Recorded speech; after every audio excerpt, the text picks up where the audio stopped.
In the end, I have followed the right procedure, just as I promised the committee I would, just as I believe any good Attorney General should do.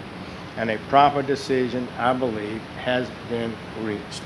The Russian ambassador apparently sent a staffer to my office, I did not see him, and asked for a meeting, as so many of the ambassadors were doing. And we set up a time, as we normally did, and we met with him.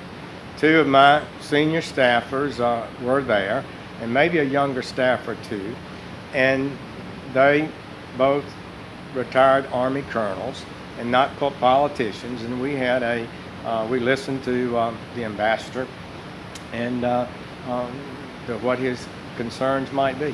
I started off by saying, I don't remember a lot of it, but I do remember saying I had gone to Russia with a church group in 1991, and he said he was not a believer himself, but he was glad to have church people come there. Indeed, I thought he was pretty much of an old style Soviet type ambassador. And so we talked about a little bit about terrorism, as I recall, and somehow the subject of the Ukraine came up. I had the Ukrainian ambassador in my office the day before, and to listen to him, nothing that Russia had done nothing that was wrong in any area, and everybody else was wrong with regard to the Ukraine. It got to be a little bit of a testy conversation at that point. It wrapped up. He said something about inviting me to have lunch. I did not accept that, and that never occurred.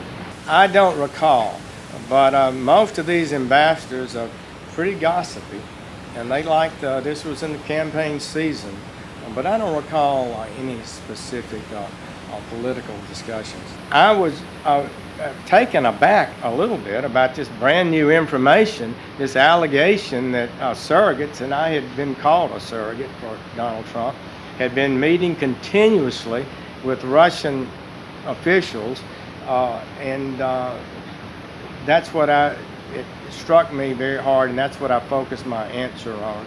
And in retrospect, if I should have slowed down and said, but I did meet one Russian official a couple of times, that would be the ambassador. Thank you all. Take care.